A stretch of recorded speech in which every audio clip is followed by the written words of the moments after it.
first question, offense rolling, no question about that. How do you translate that momentum to your defense?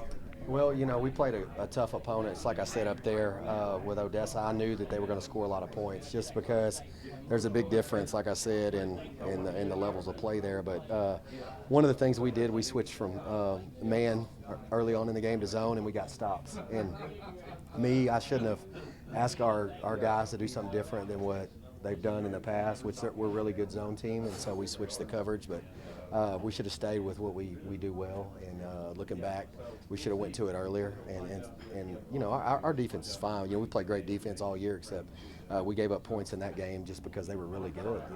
They've put up that amount of points on everybody they've played, and I expect that they'll do it the rest of the year.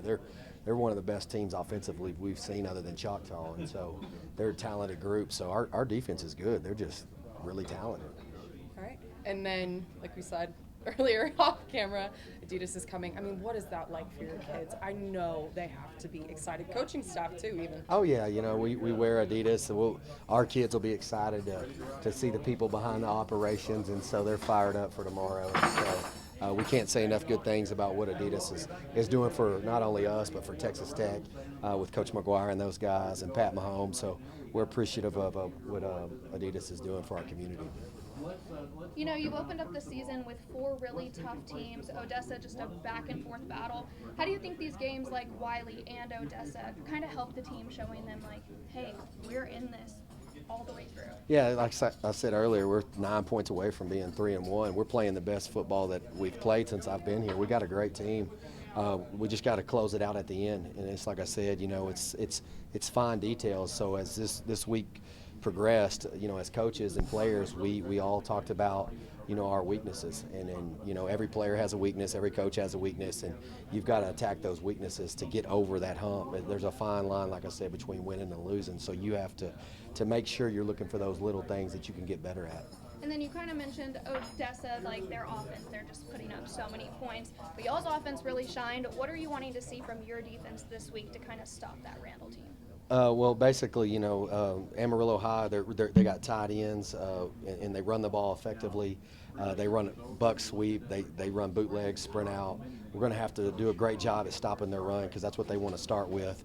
And then we got to do a good job, in their pass game as well. They do a good job with some RPOs, but I think we just got to come out early and set the tone for the game. Coach, you said you made a defensive game plan adjustment to switch to man. Although that ended up not working out, like defense is the bread and butter of this team, contrary to last week. Yeah. How much do you think that just that experience against those talented receivers helped that your secondary, like moving forward, if you have to switch to man later on? Well, they're taking it more serious. They realize how good those players are, and realize they have to practice harder because that level of competition is probably the best. That's the best receiving core we're going to see all year in district play. I mean, those guys were outstanding route runners. They remind me of playing friendship with Leighton Stone, and they're great route runners. But they're schooled up, and they know how to run good routes. And I think it was a good challenge for our DBs. But they've responded. Our DBs are, a lot of them, they're 2-year starters, and so I think they'll bounce back. The style of offense that we'll see in district play is a lot different. Odessa's wide open spread. These teams that we're playing in district play use a lot of tight ends. It's a more compacted area. It's not spread out, and I feel like our guys do a better job at that. So I think they'll do well in district play.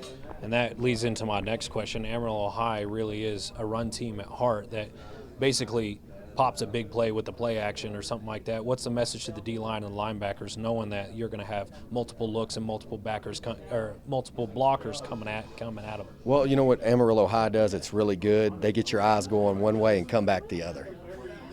That's like their bread and butter. They're trying to get the defense's eyes going one way and then they go back the other. But you have to be disciplined with your eye progression.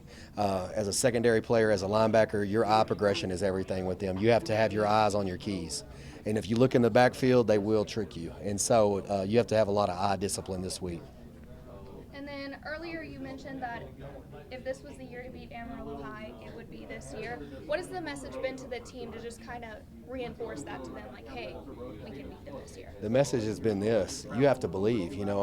I told them, I believe in you. I know you can do it, but at the end of the day, you got to believe in you as a player, and as you got to believe in this team, because we got a great football team. It's just a matter of getting over that hump, and believing you can do it, because it's right there. Like I said, 9 points away from being 3-1. But it's like I told them, man, we've got a great team, and I love watching y'all play. I love getting to coach you. We just got to go out and get it done.